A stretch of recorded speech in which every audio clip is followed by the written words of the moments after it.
ತಂದೆ ನಾರಾಯಣ, ನಮಸ್ಕಾರಗಳು. ನಾನು ಈಗ ಮಾಘ ಮಾಸದ 25ನೇ ಅಧ್ಯಾಯವಾದ ವಿಶೃಂಖಲನ ಕಥೆಯನ್ನು ಹೇಳಲಿಕ್ಕಿದ್ದೇನೆ. ಈಗ ನೀವು ಹಿಂದಿನ ಅಧ್ಯಾಯದಲ್ಲಿ ಕೇಳಿದ್ರಿ, ವಿಶೃಂಖಲ ಹೇಗೆ ಹೊರಗಡೆ ಹೋದಾಗ ಬ್ರಾಹ್ಮಣನ ಕಂಡುಕೊಂಡು ಅವನಿಗೆ ನಮಸ್ಕಾರ ಮಾಡಿಕೊಂಡು ಕೇಳ್ತಾನೆ ಅಂತ. ಈಗ ಆ ಬ್ರಾಹ್ಮಣ ಅವನಿಗೆ ಅವನ ಕಥೆಯನ್ನು ಹೇಳ್ತಾ ಹೋಗ್ತಾನೆ. ವಿಶೃಂಖಲ ಲೋಕದಲ್ಲಿ ಆಗುವುದೇ ಹೀಗೆ, ಕೆಟ್ಟ ಮೇಲೆ ಬುದ್ಧಿ ಬಂತು ಎನ್ನುವಂತೆ ವಿಶೃಂಖಲನಿಗೆ ಬ್ರಾಹ್ಮಣನು ಹೇಳಿದಾಗಲಷ್ಟೇ ತನ್ನ ಪಾಪದ ಮಡಿಕೆ ತುಂಬಿರುವುದರ ಅರಿವಾದದ್ದು. ಬ್ರಾಹ್ಮಣನು ಹೇಳ್ತಾನೆ ಅವನಿಗೆ, ಅಯ್ಯ ವಿಶೃಂಖಲ, ನೀನು ಉತ್ತಮ ಕುಲದಲ್ಲಿ ಹುಟ್ಟಿಯೂ ಕೆಟ್ಟೆ, ಪರಮ ಚಾಂಡಾಲನಾದೆ. ನೀನು ಯಾರ ಬಳಿ ಕೆಲಸ ಮಾಡುತ್ತಿದ್ದೆಯೋ ಅವನೊಬ್ಬ ಬ್ರಹ್ಮ ಅಂತಕ. ಕೆಲವು ವರ್ಷಗಳ ಹಿಂದೆ ಹಣಕ್ಕಾಗಿ ಒಬ್ಬ ಬ್ರಾಹ್ಮಣನ ತಲೆಯನ್ನೇ ಕತ್ತರಿಸಿದ ಕಟುಕ ಆತ. ಇನ್ನು ಅಕ್ಕಸಾಲಿಗನೊಬ್ಬ ಇರುವನಲ್ಲ, ಅವನು ಬಂಗಾರ ಚೋರ. ಇನ್ನು ಮೂರನೆಯವನಾದ ಶೂದ್ರನು ಲಂಪಟನಾಗಿದ್ದು ತನ್ನ ತಾಯಿಯನ್ನೇ ಹೋಗಿಸಿದನು. ನೀನು ಉತ್ತಮನಾಗಿಯೂ ಇಂತಹ ಅಧಮರೊಂದಿಗೆ ಸಂಗ ಮಾಡಿ ನಿನ್ನ ಬ್ರಾಹ್ಮಣತ್ವವನ್ನೇ ನಾಶ ಮಾಡಿಕೊಂಡೆ. ನೀನು ಅವರೊಂದಿಗೆ ವಾಸ ಮಾಡಿದುದರಿಂದ ಅವರ ಪಾಪಗಳು ನಿನ್ನನ್ನು ಸುತ್ತಿಕೊಂಡಿವೆ.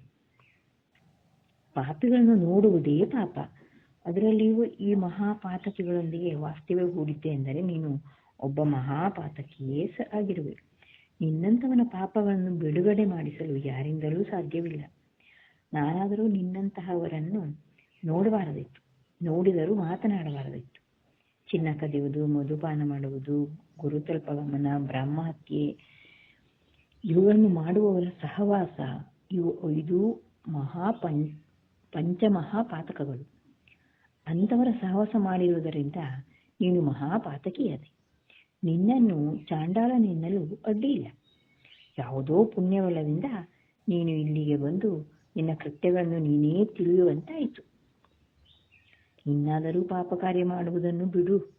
ಎಂತಹ ಪಾಪಿಗಳು ತಪ್ಪು ತಿಳಿದ ಬಳಿಕ ಉತ್ತಮನಾಗಲು ಅವಕಾಶವಿದೆ, ತಿಳಿಯುತ್ತೆ ಎಂದು ಹೇಳ್ತಾನೆ. ಆಗ ವಿಶೃಂಖಲನಿಗೆ ಬರಸಿಡಿಲು ಬಡಿದ ಹಾಗಾಯಿತು. ತಾನು ಹಿಂದೆ ಮಾಡಿರಬಹುದಾದ ವೃತಗಳೆಲ್ಲ ವಿಫಲವಾದವಲ್ಲ. ಹೊಲಸು ತುಂಬಿದ ಚರಂಡಿಯಲ್ಲಿ ಬಿದ್ದು ಹೊರಲಾಡಿದಂತಾಗಿತ್ತು ಅವನ ಸ್ಥಿತಿ. ಅವನು ಪಶ್ಚಾತ್ತಾಪ ಹೊಂದಿ ಬ್ರಾಹ್ಮಣನಿಗೆ ಸಾಷ್ಟಾಂಗ ನಮಸ್ಕಾರ ಮಾಡಿ, ಸ್ವಾಮಿ, ನನಗೆ ಈಗ ಜ್ಞಾನೋದಯವಾಯಿತು. ಬೇಗನೆ ನಾನು ನನ್ನ ಸಹಸ್ರ ಪಾಪಗಳಿಂದ ದೂರವಾಗುವ ಬಗ್ಗೆ ಹೇಳಿ ನನ್ನನ್ನು ಉಳಿಸಿರಿ ಎಂದು ವಿನಮ್ರನಾಗಿ ಕೇಳ್ತಾನೆ.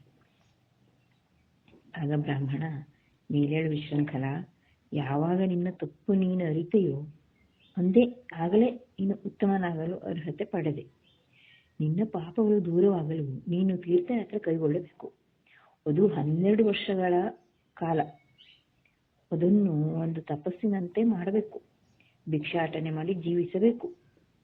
ಯಾತ್ರೆ ಕಾಲದಲ್ಲಿ ನಿನ್ನ ಪಾಪಗಳನ್ನು ಸ್ಮರಿಸಿಕೊಳ್ಳುತ್ತಿರಬೇಕು. ಇಷ್ಟಾದರೆ ನೀನು ಪಾಪ ಮುಕ್ತನಾಗಲು ಸಿದ್ಧನಾಗುತ್ತಿ. ಪ್ರತಿ ವರ್ಷ ಮಾಘ ಮಾಸದಲ್ಲಿ ಪ್ರಯಾಗ ಕ್ಷೇತ್ರಕ್ಕೆ ಹೋಗಿ ತ್ರಿವೇಣಿ ಸಂಗಮದಲ್ಲಿ ಸೂರ್ಯೋದಯ ಕಾಲದಲ್ಲಿ ಮಾಘ ಸ್ನಾನ ಮಾಡಿ ಶ್ರೀಹರಿಯನ್ನು ಅರ್ಚಿಸಬೇಕು. ಪ್ರಯಾಗದಲ್ಲಿ ಮಾಘ ಸ್ನಾನ ಮಾಡುವವನಿಗೆ ಯಾವ ಪಾಪದ ಸೋಂಕು ಇರುವುದಿಲ್ಲ. ಎಂತಹ ಪಾಪಿಯೇ ಇರಲಿ ಪವಿತ್ರನಾಗುವನು.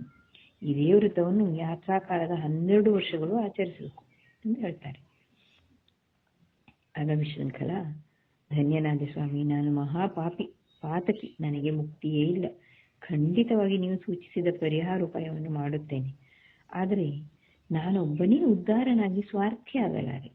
ನಾನಿರುವುದು ಬೇಡನ ಆಶ್ರಯದಲ್ಲಿ. ಅವನು ನನಗೆ ಇಷ್ಟು ದಿನ ಅನ್ನ ಹಾಕಿದ್ದಾನೆ.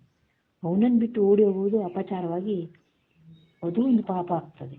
ಹಾಗಾಗಿ ಅವನಿಗೂ ನನ್ನ ಇತರ ಗೆಳೆಯರಾದ ಅಕ್ಕಸಾಲಿಗ, ಶೂದ್ರ ಇವರನ್ನೂ ಪಾಪಗಳಿಂದ ಮುಕ್ತರನ್ನಾಗಿಸುವ ಮಾರ್ಗ ಸೂಚಿಸಿರಿ ಎನ್ನುತ್ತಾ ವಿಶೃಂಖಲ ಬ್ರಾಹ್ಮಣನ ಕಾಲ ಮೇಲೆ ಬಿದ್ದು ಹೊರಡಾಡ್ತಾನೆ.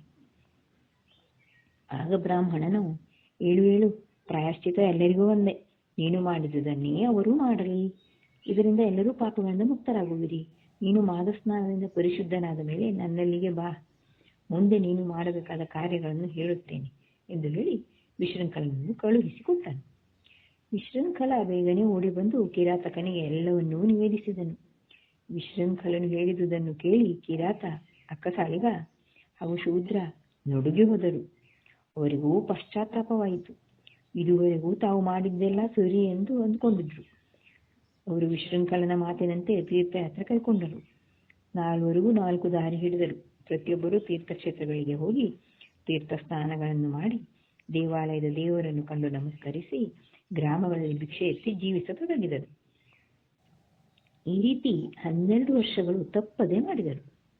ಪ್ರತಿ ವರ್ಷ ಮಾಘ ಮಾಸದಲ್ಲಿ ಪ್ರಯಾಗ ಕ್ಷೇತ್ರದಲ್ಲಿ, ಅದು ಗಂಗಾ ಯಮುನಾ ಸರಸ್ವತಿ ನದಿಗಳ ಪುಣ್ಯ ಸಂಗಮದಲ್ಲಿ ಸೂರ್ಯೋದಯ ಕಾಲದಲ್ಲಿ ಮಾಘಸ್ನಾನ ಮಾಡಿ ಶ್ರೀಹರಿ ಪೂಜೆ ಮಾಡುತ್ತಿದ್ದರು. 12 ವರ್ಷಗಳ ನಂತರ ಅವರೆಲ್ಲರೂ ಘನಘೋರ ಪಾಪಗಳಿಂದ ಮುಕ್ತರಾದರು. ಆಗ ವಿಶೃಂಖಲನಿಗೆ ಬ್ರಾಹ್ಮಣನು ಹೇಳಿದ್ದು ನೆನಪಾಗಿ ಅವನು ನೇರ ನೈಮಿಷಾರಣ್ಯಕ್ಕೆ ಹೋಗಿ ಬ್ರಾಹ್ಮಣನನ್ನು ಕಂಡು ನಮಸ್ಕಾರ ಮಾಡ್ತಾನೆ. ಬ್ರಾಹ್ಮಣನಿಗೆ ವಿಶೃಂಖಲನು ಮರೆಯದೇ ತನ್ನಲ್ಲಿಯೇ ಬಂದುದು ಸಂತೋಷವಾಗಿ ಅವನಲ್ಲಿ ಕೆಲವು ಮಾತುಗಳನ್ನು ಹೇಳ್ತಾನೆ. ಇಲ್ಲಿಗೆ ಅಧ್ಯಾಯ 25 ಸಮಾಪ್ತವಾಯಿತು. ಧನ್ಯವಾದಗಳು. ತಂದೆ ನಾರಾಯಣ.